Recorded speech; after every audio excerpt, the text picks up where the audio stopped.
Hey, this is Leticia. And this is Matt. Catch us on the HREBA show every Tuesday from 2 to 3. On our show, you'll be able to hear from the experts, everything about home ownership. Tune in on Tuesdays at 2 on the Blue Stream. On FishbowlRadioNetwork.com. Jump in.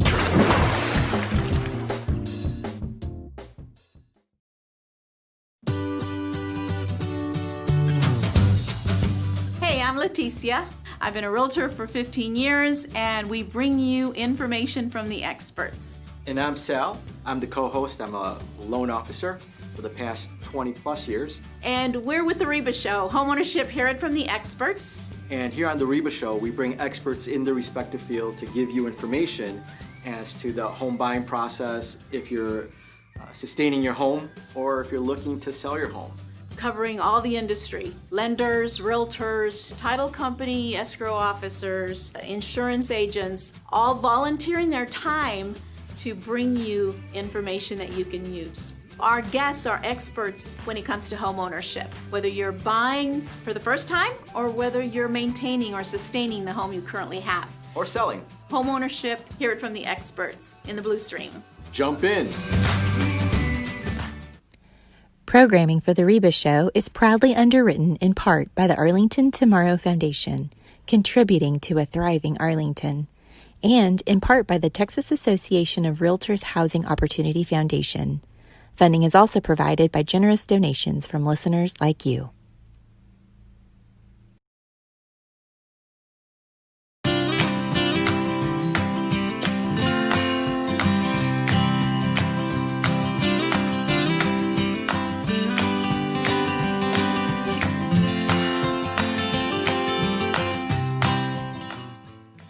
Hey, this is Leticia. And this is Matt. Catch us on the HREBA show every Tuesday from 2 to 3. On our show, you'll be able to hear from the experts, everything about home ownership. Tune in on Tuesdays at 2 on the Blue Stream. On FishbowlRadioNetwork.com.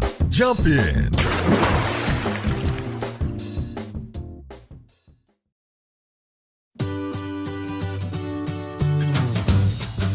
Hey, I'm Leticia.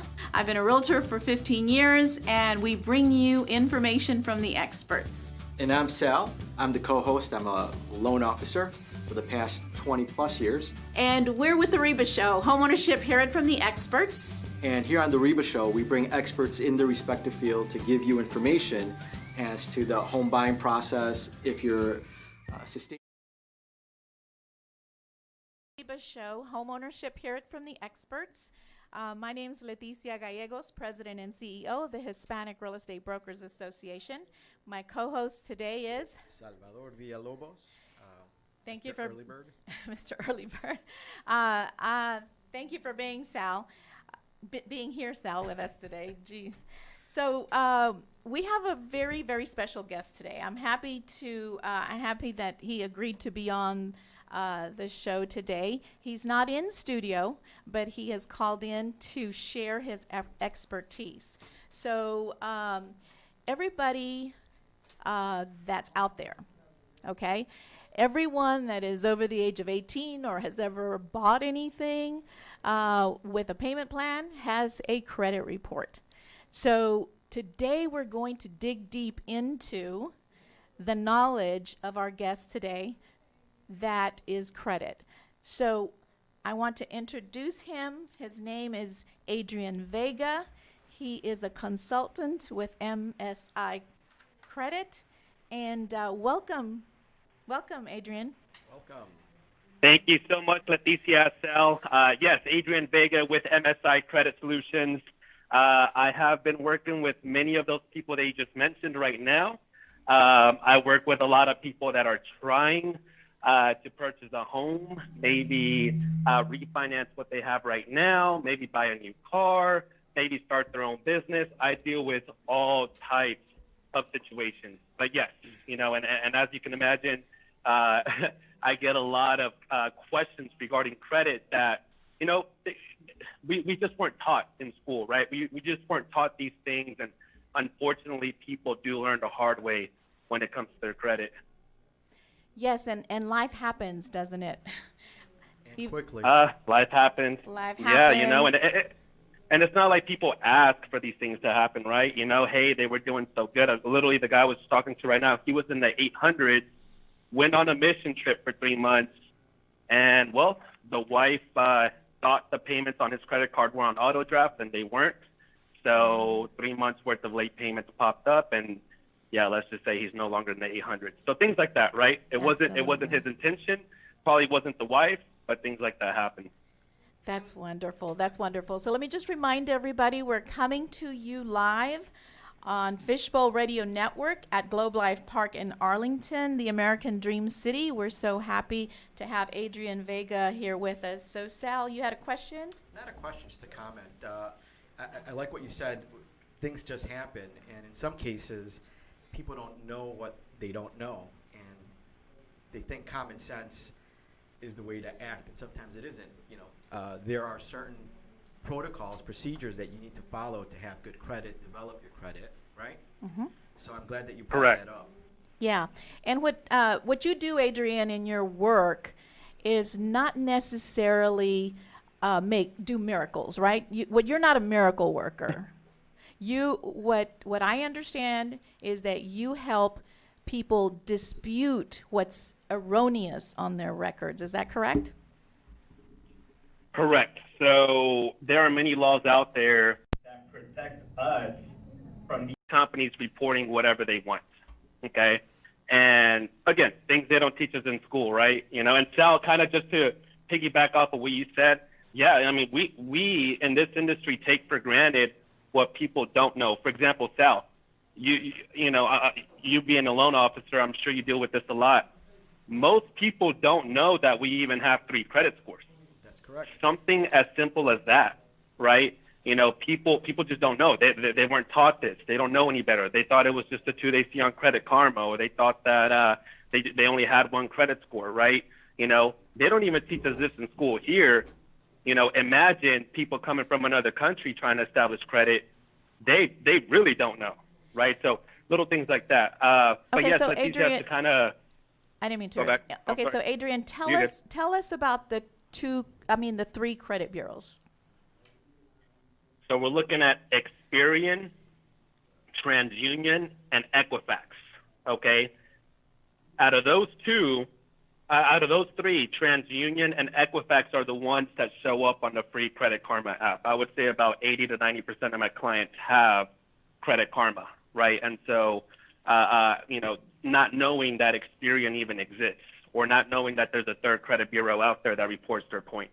Okay, but yes, those are the 3 credit bureaus: Experian, TransUnion, and Equifax.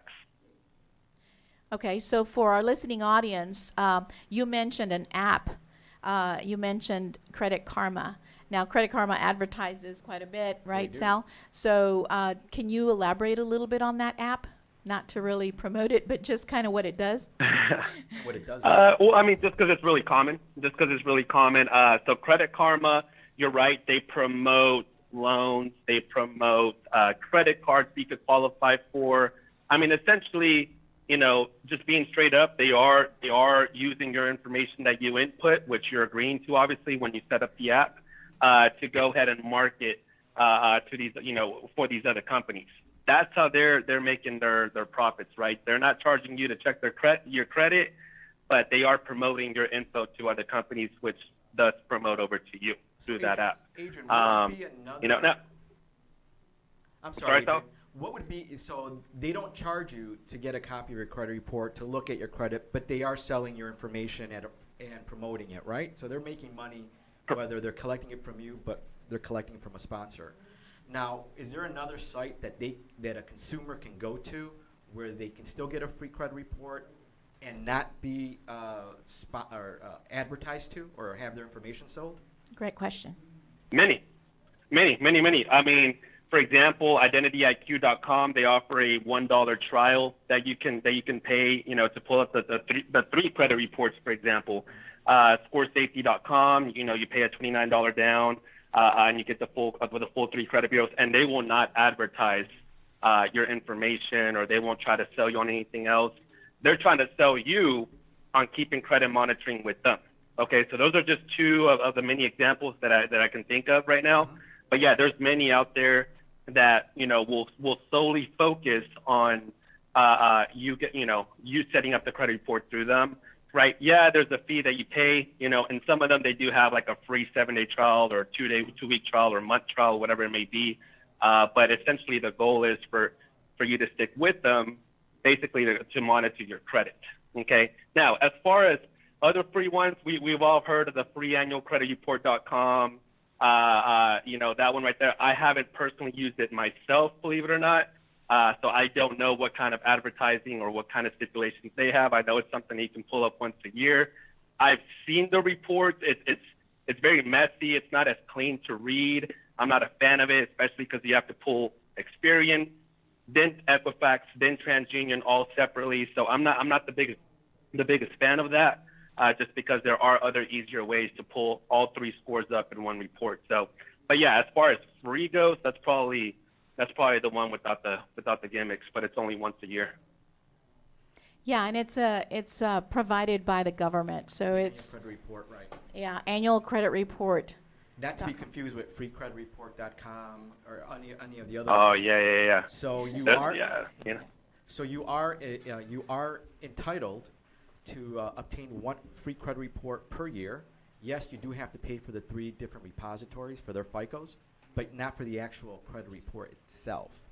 So if you're a listener out there and you're looking to get just to see where your credit's at, right? That may not be a bad way to go. You are entitled to get one free credit report that does not count against your credit score.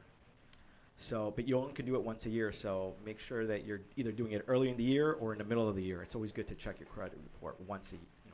Absolutely. Okay, let's get into it, Adrian. So you have a lot of experience. You've talked to a lot of.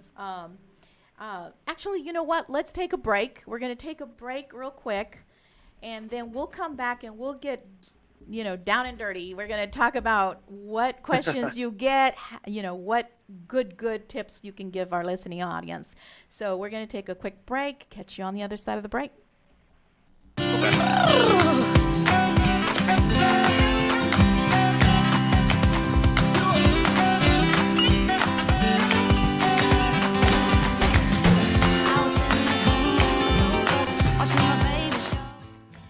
Hey, this is Leticia. And this is Matt. Catch us on the HREBA show every Tuesday from 2 to 3. On our show, you'll be able to hear from the experts, everything about home ownership. Tune in on Tuesdays at 2 on the Blue Stream. On FishbowlRadioNetwork.com. Jump in.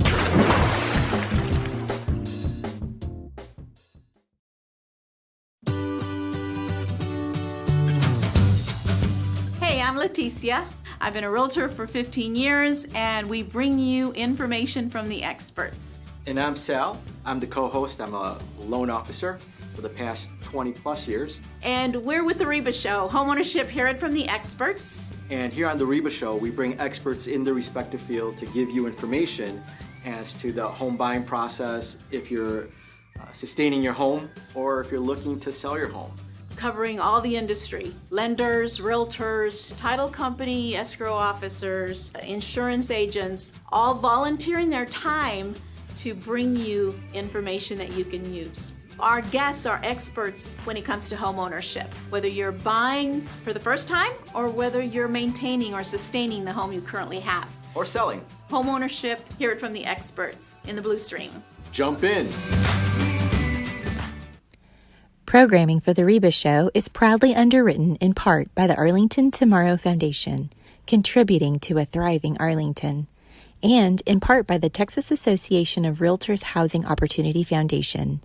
Funding is also provided by generous donations from listeners like you.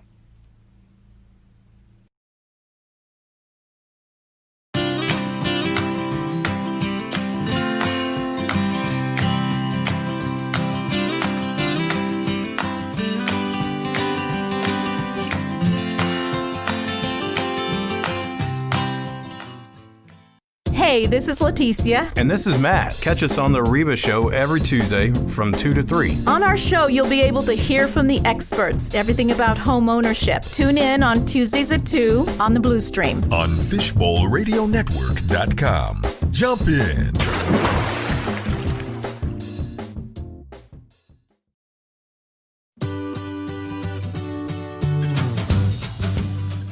Leticia. I've been a realtor for 15 years, and we bring you information from the experts.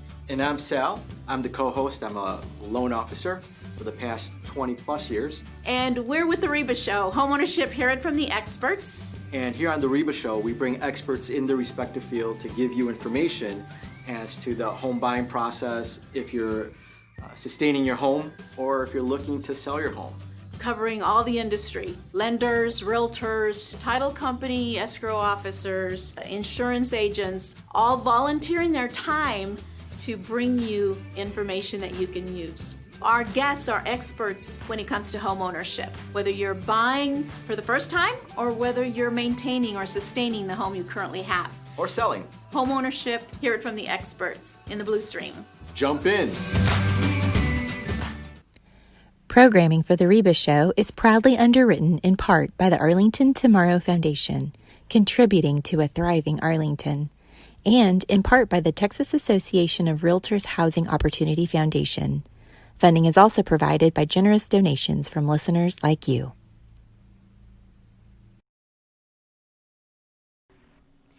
You're listening to the HREBA Show, Homeownership, Hear It from the Experts, live from Fishbowl Radio Network at the Globe Life Park, Arlington, Texas, the American Dream City.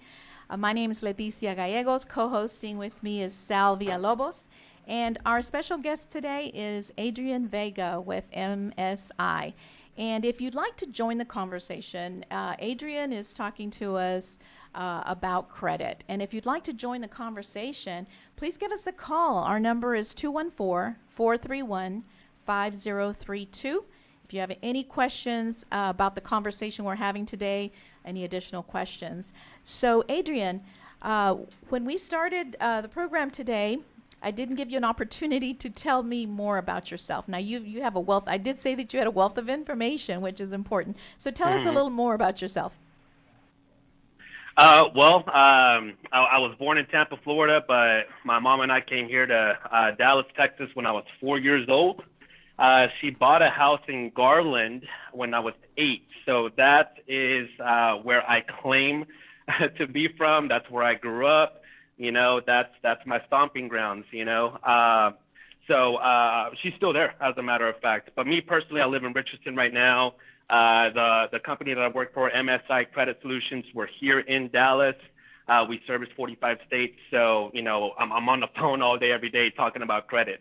But yeah, I mean, as far as just me personally, I'm a huge soccer fan. I'm actually missing part of the Champions League games right now since they're on right now over in Europe. But hey, it's all good. No worries, no worries. I'll catch the highlights later. For the greater cause. But yeah, huge soccer fan. I'm sorry? For the greater cause. For the greatest cause. I'm talking about credit, right? Getting people back on track with their credit. So, I would be at work anyways. But yeah, no, I've been in the credit business for the past 4 years. 4.5 years ago, I didn't even know credit repair was a service. I didn't know it was a business. I was out at a networking event out one day, and my first manager, he was there. My first credit manager, he was there.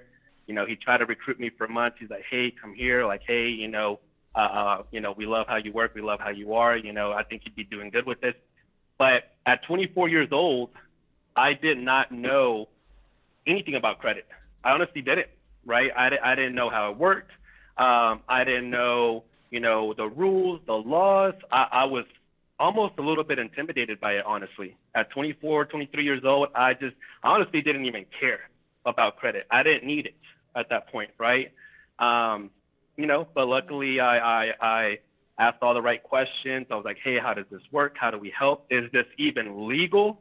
Right? That was the main thing I asked.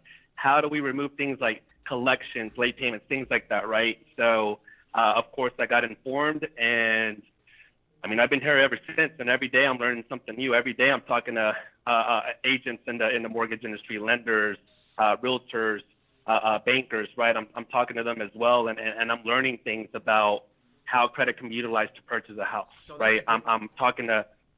I'm sorry.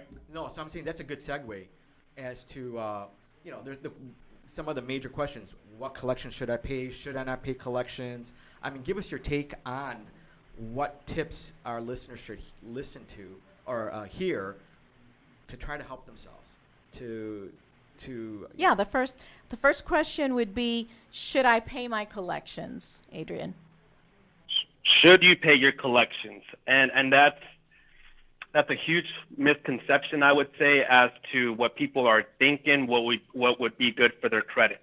Okay, now I'm not here to sit down and say, hey, don't pay off your collections, don't pay off your debts. I can't tell anyone to do that. But what I can say is that you paying off those collections 99.9% of the time are not going to get removed off the credit report. Okay, so the people have to understand that when the collection's paid off, it stays on there as a zero balance. Okay, it's kind of like when you pay off a speeding ticket. Yeah, you don't go to jail, right? But it's still on your driving record. Sal, you as a lender, do you come across this often, right? Zero balance collections. Correct.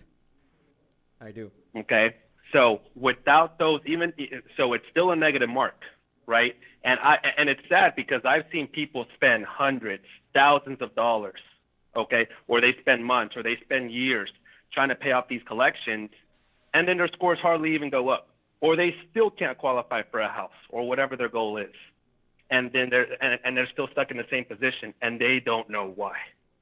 That's why. Paying off a collection, it doesn't go away. It stays on your credit report. I will say this. You know how I said 99.9%? That 0.1% of you paying off a collection and it falling off is if you agree to pay the full amount to the collection agency, and they agree to send you a pay for delete letter first. Okay? You getting that pay for delete letter, first off, that's very difficult. Okay? But you're going to have the best chance to do so if you agree to pay the full amount, whatever it is. No payment plan, no settling. Okay? You will have the best chance possible. But I've even heard, my own clients have told me, they agreed to pay the full amount, and the collection agency still told them they weren't going to get it removed, Right. or they weren't going to send them that letter. But there's always that small chance. Ask for it, and if you don't get it, then you might as well just leave it alone. I've seen a couple of different things going on. I've been in the business for about 25 years, so I've seen that when the collections are say they're a few years old, there's, like you said, there's barely any impact. But I have seen when they're more recent collections, because it's already been taken into consideration, like the older collections, they've been taken into consideration in their credit score. So there's not going to be that much movement. But on the newer ones, I have seen some movement with their credit. Not huge, but sometimes enough for them to go, to get past that threshold of the minimum credit score requirement. It's not meant to circumvent the system, but it's something that does take sometimes a month, 2 months, 3 months to increase. But we've seen, minimal increases, but sometimes that's enough. So we have some. We have some listeners, Adrian. I'm sure we have listeners that think about their credit reports and they say, "I don't want to know. I don't want to even pull it because if I don't see it, I can just keep my head in the sand about it," right? So what would you tell someone? That was me at 23 years old. Yeah, that's what reminded me of it, because a lot of people think that way, not only at the age of 23, but at the age of 40. 60? No, not 60. By 60, they should be more. I've had some clients that way. But anyway, so what would you tell someone just off, what would you recommend to someone that says, "Nah, I haven't pulled my credit because I don't want to know what's on it"? Well, I mean, what's the overall goal, right? If they don't have a goal at all whatsoever, it's going to be really hard to motivate them to get to do so. Now again, the clients that I'm speaking to, they're reaching out to me for a reason. They're reaching out to me because they want to buy that house. They want to get approved for the home loan, right? Maybe they're paying 18% interest on a car. Maybe they're, they pay everything cash for their own business, and they finally want to, set something up officially, right? So, the main question that they're going to have to ask themselves is, what's the overall goal, right? If there's no goal, again, like I said, it might be hard to motivate them to pull that credit report, but sometimes it's just about educating, right? Hey, why don't you want to look at your report? what do you think it is that's on there? You know, what is it that you're afraid of, right? I think we have to go more into the root of that fear to be able to go ahead and figure out why they don't want to. Okay, but wouldn't you, yeah, I mean, yeah. So wouldn't you recommend then for our listeners that are listening to us, our recommendation? I think the gist of this program is to motivate them to pull their credit report now before they're ready to make. I mean, to have a plan, but know what's on it so they have time, right, Adrian? So they have time exactly. to fix You know, any deficiencies in it.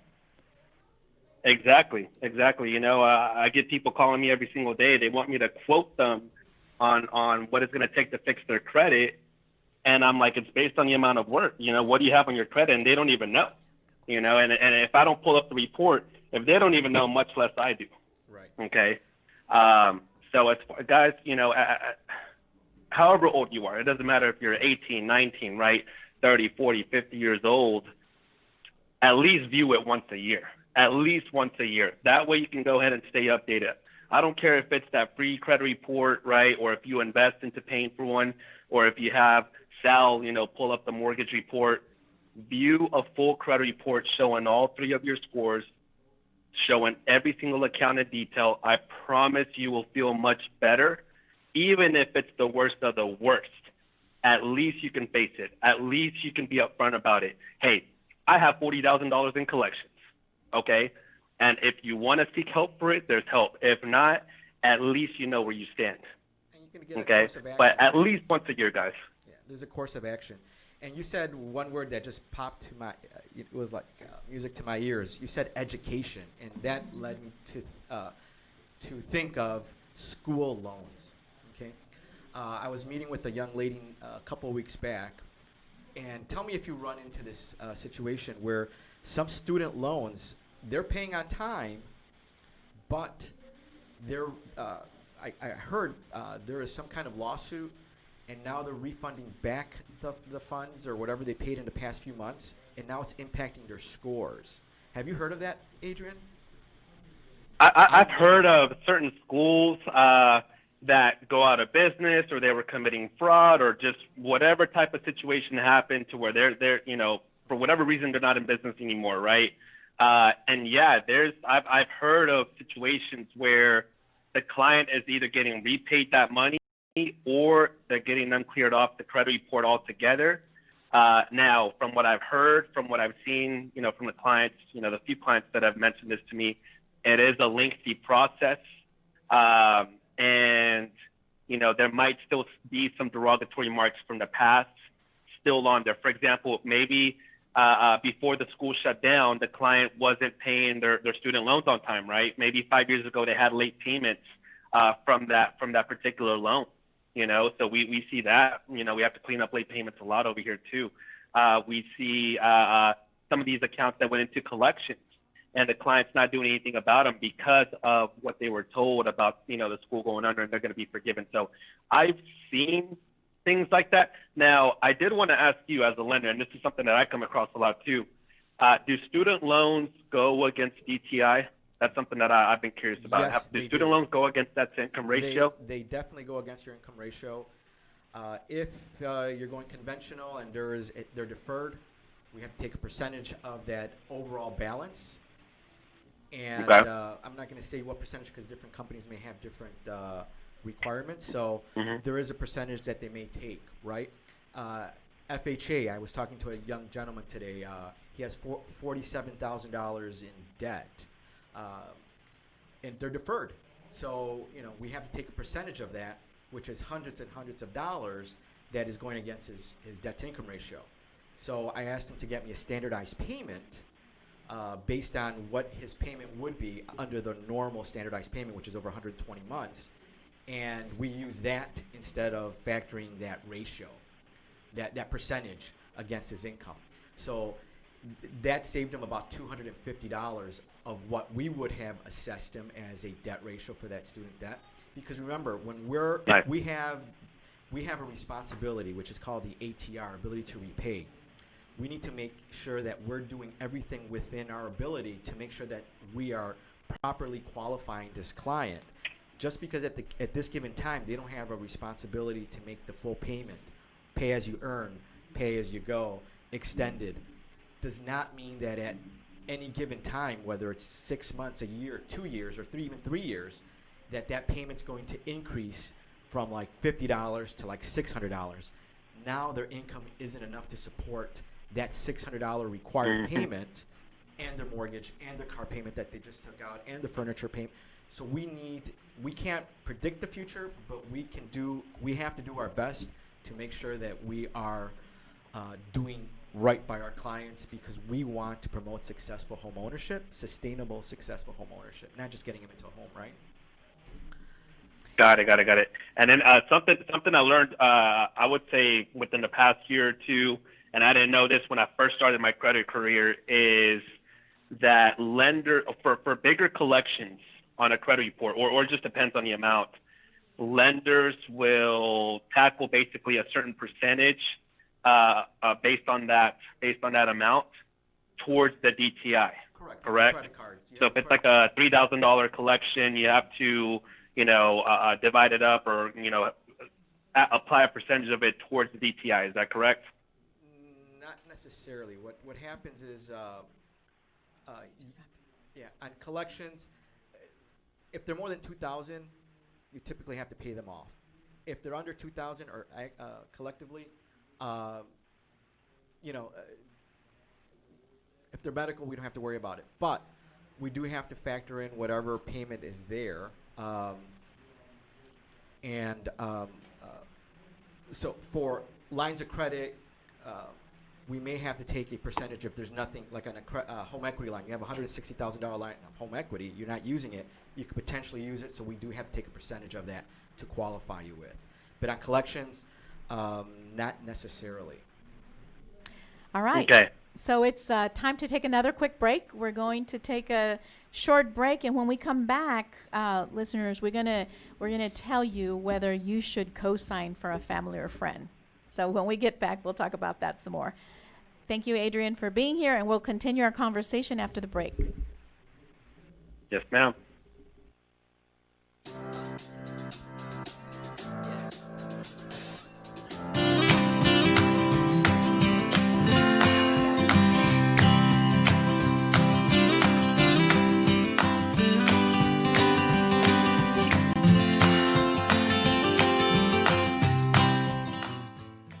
Hey, this is Leticia. And this is Matt. Catch us on The HREBA Show every Tuesday from 2 to 3. On our show, you'll be able to hear from the experts, everything about home ownership. Tune in on Tuesdays at 2 on the Blue Stream. On FishbowlRadioNetwork.com. Jump in.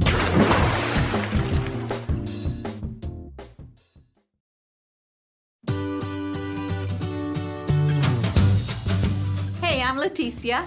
I've been a realtor for 15 years, and we bring you information from the experts. And I'm Sal. I'm the co-host. I'm a loan officer for the past 20 plus years. And we're with the HREBA Show, homeownership, hear it from the experts. And here on the HREBA Show, we bring experts in their respective field to give you information as to the home buying process, if you're sustaining your home or if you're looking to sell your home.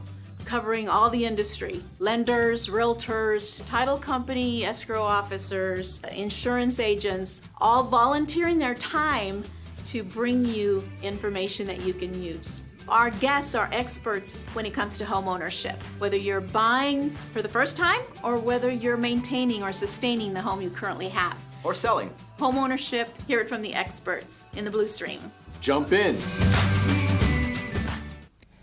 Programming for The HREBA Show is proudly underwritten in part by the Arlington Tomorrow Foundation, contributing to a thriving Arlington, and in part by the Texas Association of Realtors Housing Opportunity Foundation. Funding is also provided by generous donations from listeners like you.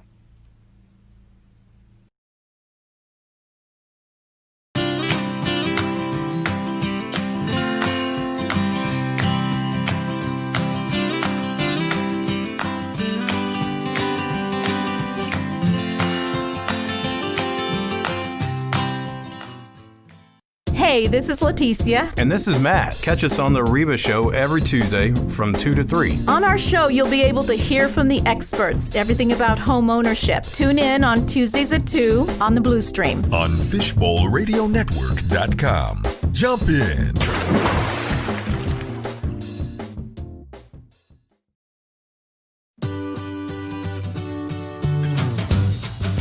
Hey, I'm Leticia.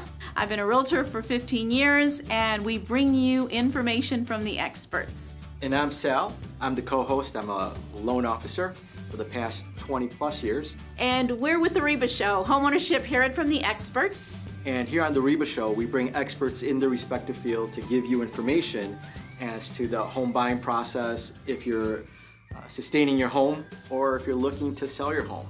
Covering all the industry, lenders, realtors, title company, escrow officers, insurance agents, all volunteering their time to bring you information that you can use. Our guests are experts when it comes to home ownership, whether you're buying for the first time or whether you're maintaining or sustaining the home you currently have. Or selling. Home ownership, hear it from the experts in the Blue Stream.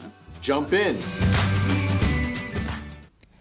Programming for The Reba Show is proudly underwritten in part by the Arlington Tomorrow Foundation, contributing to a thriving Arlington, and in part by the Texas Association of Realtors Housing Opportunity Foundation.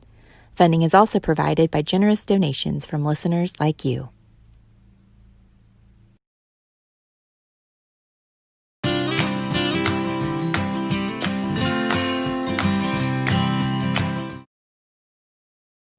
You're listening to The Reba Show, homeownership, hear it from the experts, live from Fishbowl Radio Network at Globe Life Park, Arlington, Texas, the American Dream City. We're so happy that you're listening today. If you'd like to be part of the conversation, the number is 214-431-5032. We're talking all about credit. And we've had a lot of great information. We still have some time left, so please call us with any questions you might have about your credit. We have our expert, Adrian Vega, with MSI Credit Solutions with us, and he'll be happy to answer any questions you may have. So, Adrian, before we went to break, I told our listeners that we were going to talk about stuff that happens a lot. I mean, from my experience, and I'm sure you too, Sal, right? When the experience you see when somebody has co-signed for someone else. Oh. So Don't get me started. right. So, Adrian, what would your recommendation be when should I co-sign for my family or friends?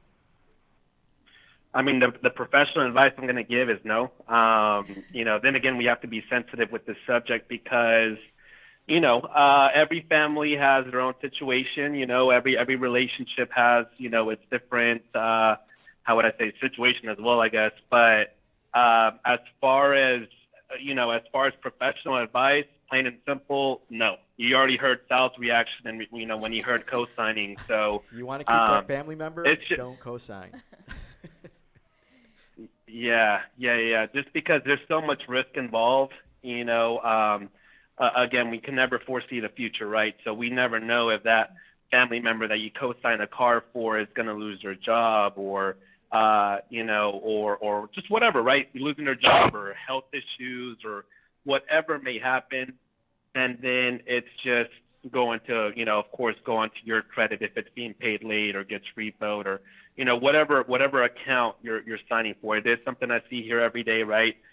People, co-sign for furniture, for TVs, for cars. Yeah, so and now they're paying the price. Right. Yeah. So you heard it here. His answer is N-O. No. How do you spell that? So we have a lot of questions to get. We have a lot of questions to get to. Adrian, time goes by really quick. All so right, we're my going question to. now. So I want go a ahead, question. Sal. Ask your question. All right. So you said should we co-sign? How about adding somebody as an authorizer? Does that help my credit if I as an authorized user? If I'm the authorized user, does it help my credit?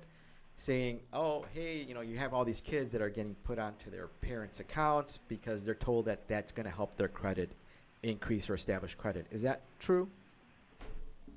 As far as for whoever the owner of that credit card is, Not the no, owner, they're not going to benefit from it. But that is a phenomenal way to help, for example, your kids out, right? Or maybe a family member that's coming from another country, right? And I tell people this, only add yourself on as an authorized user if the credit card's been open for at least, a year, 2 years, right? We want some length of credit history. It's never had a late payment.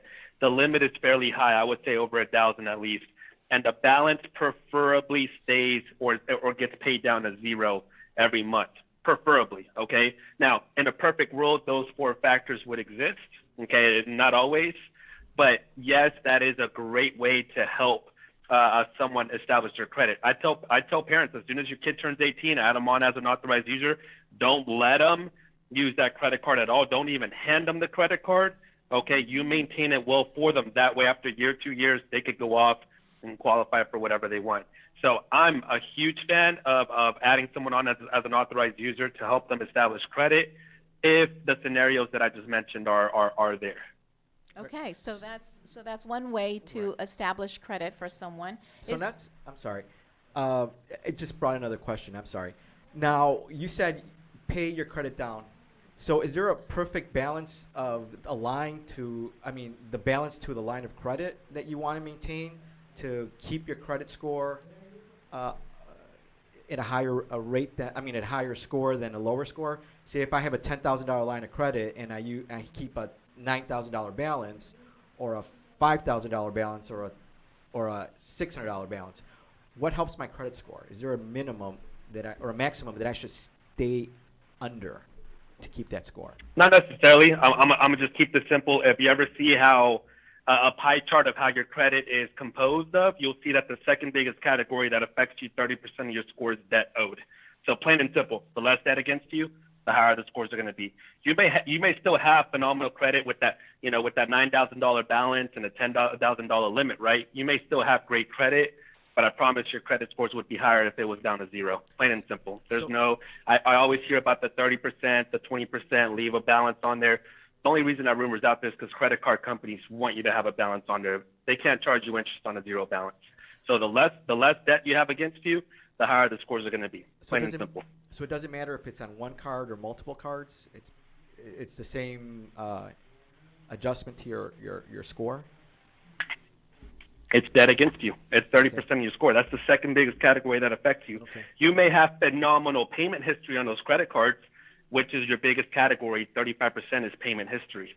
So you may have phenomenal payment history on those credit cards, but if they're all maxed out, or they're all even if at 50%, 60% of whatever the limit is, I'm telling you, your scores would be better if they were down to zero. Okay, still use them, right? Still use them so they don't get closed out or anything. Still use them, but when you pull up a report, Sal, on your end, and all the cards are down at zero, compared to someone who has the same exact accounts, right? Maybe it's a spouse or something, the same exact account, and it wouldn't be a spouse in this case, but the same exact accounts, limits, and everything, and their credit cards are all at 50%. Right. Okay. Right. The one that has the zero balances on all of them with perfect payment history, their scores are going to be higher just because there's less debt against them. So we don't need to overcomplicate it for people. Again, it's things people don't know, right? There's rumors out there. There's a bunch of things that they hear. But plain and simple, the less debt you have against you, collection debt, credit card debt, loan debt, the better the scores will be. All right. Very good information. So, Adrian, I have one more question, and then I want you to kind of, based on what we've said so far, something that our listeners may be asking as well. So one more question from me. What do I do about my medical bills? Will they affect my credit? So this is another touchy subject, just because medical collections are the most are the most common type of collections that we see here compared to anything else, are medical bills. Okay, so Sal, you brought this up earlier, right? You won't count medical bills against the client if the score is already qualified, correct? Correct. All right. So something that I have to have a conversation with my clients about, okay, because at the end of the day, most of them, 90% of them, do not qualify for a loan with Sal or any mortgage lender. Okay, so Sal's not going to have to have this conversation with most of them, right? Most lenders won't, but I do, because the client will say, it's a bunch of medical collections. My scores are at a 520, but it's all medical. Okay, so what else can I do? Or that shouldn't be affecting me, right? Well, yes, there's still collections. They are still going against your debt owed. They are still negative marks, okay?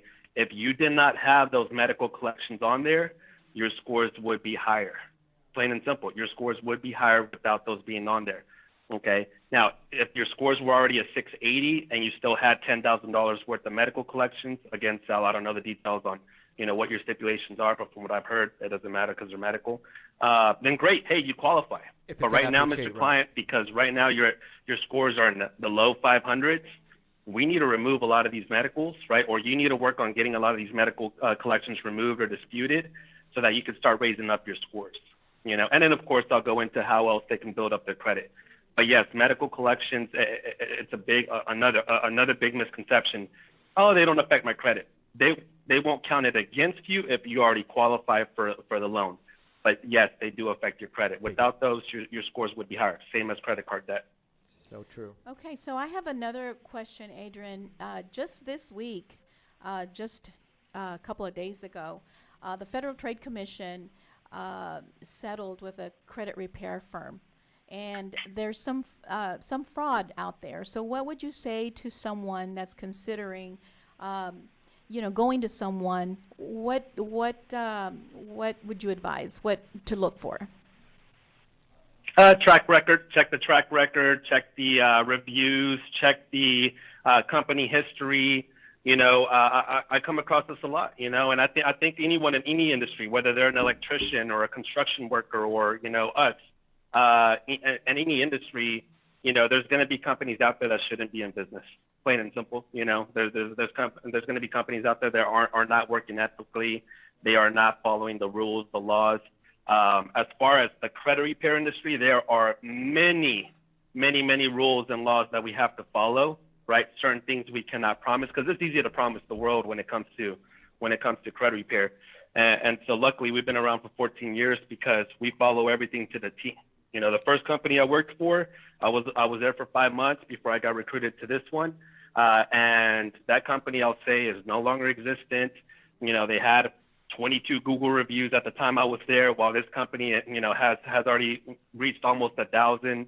So, compare, do your research, right? See who you're working with. And that's another big reason as to why you can find me on social media. You can find the videos that I post on there. You can see the info that I dish out, because I think at the end of the day, people need to know who they're working with, right? And so, yeah, there's going to be lawsuits that you hear about every day. Heck, the credit bureaus, get lawsuits or, situations like that all the time. The credit bureaus themselves, and they're the ones reporting our scores.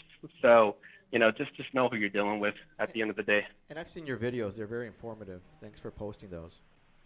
Yes, and that's why you're here, because I'm glad I thank you again because you're giving of your time to share your knowledge with our listening audience, and I'm sure they appreciate it. And this will continue to. If you didn't hear listening audience from the beginning, you can go back to at HREBA Show on Facebook. It was on Facebook Live as well. So one more question for you, Adrian. Tell us, what does homeownership mean to you personally? To me personally, just because of what I see every single day, right? The situations that I hear about every single day, it's definitely a life-changing deal for the clients, especially the ones that I talk to, right? Because I talk to many that are paying $1,500 and up in rent, whether it's an apartment or a house, or they're stuck living at the in-laws house because they can't even rent. Heck, I talk to people that are paying $800 a week at a motel because they don't have family here, but they can't even rent an apartment. So as far as what homeownership means to me, it's the biggest and one of the best investments you can make in your life. And it's not as complicated as what most people think.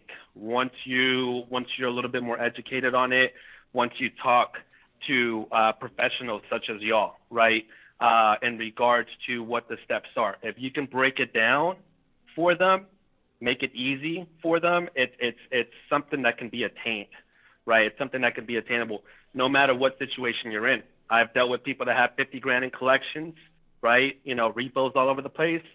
and a year, 2 years later, they're already homeowners, right? Maybe even less time. So I think it's just something that is a great investment, especially right now in Dallas, okay, where almost no matter where you live, unless you're out in the country, rent is going up. That's just a reality that we're facing now, living in this city specifically, right? Maybe Texas in general, at least the major cities, Yes. because people are coming to Dallas. They are moving to Dallas. Huge Maybe it influx. might make sense to rent, in a smaller town, a smaller city, right? But if you're living here in Dallas, Texas, right now, In the Metroplex. house price, yeah, in the DFW, right, in Dallas-Fort Worth area, right? Right. Right now, rent's going up everywhere. Right now is the time to buy. It really is. You know what really And sort of when you said that when your mom bought her home, and this is what really touched me, when you said my mom bought her home, that's where my stomping grounds are. So that was that just summed up the show. It's like your home is your stomping grounds. You are from where your house is at. You were born in Tampa, but your stomping grounds are where your mom has her home. That's just fantastic. That really touched me. Garland, Believe it or Texas. not. Plano Road and Walnut. Garland, Texas. Okay. Yep. So it's been a great information, Adrian. Again, my name is Leticia Gallegos with the Hispanic Real Estate Brokers Association. Adrian, thank you so much for making time for us today. We really, really appreciate you. No, thank you. Thank you for reaching out in the first place and having me on. I had fun. This was cool. This was fun. It's not every day that I get to, I do answer credit questions every day, but, for individuals. So it's not every day that I get to present this to, multiple people at the same time. Yes, we have a large listening audience, and we are the Hispanic Real Estate Brokers Association, a registered 501c3 nonprofit corporation. So, listeners, we've been streaming live on Facebook. You can see a replay of the video on the REBA Show Facebook page and also our YouTube channel where you can subscribe to see future videos. Please follow us on Facebook and Twitter at REBA Show. And this episode is available as a podcast on the REBA Show page at fbrn.us, fishbowlradionetwork.us, and you can also find it on any podcast app. You can learn more about our topics that we have planned for upcoming shows on our website, rebaconnect.org. And how's that spelled, Sal? HREBA show. Connect.org by clicking on the REBA Show. So if you'd like to make a donation, we always accept donations to continue funding this program, which is completely funded, and our community outreach efforts as well. Which I'm the director to, so please. Yes, exactly. Visit rebaconnect.org and click on donate button on our homepage. If you have specific questions, don't hesitate to email us, rebashow@rebaconnect.org. Again, my name is Leticia Gallegos, President and CEO of the Hispanic Real Estate Brokers Association. And I'm Salvador Villalobos, the 2020 Outreach Director, Community Outreach Director. So definitely get involved in Yes, your communities. absolutely. Thank you for listening. Have a great afternoon, everyone.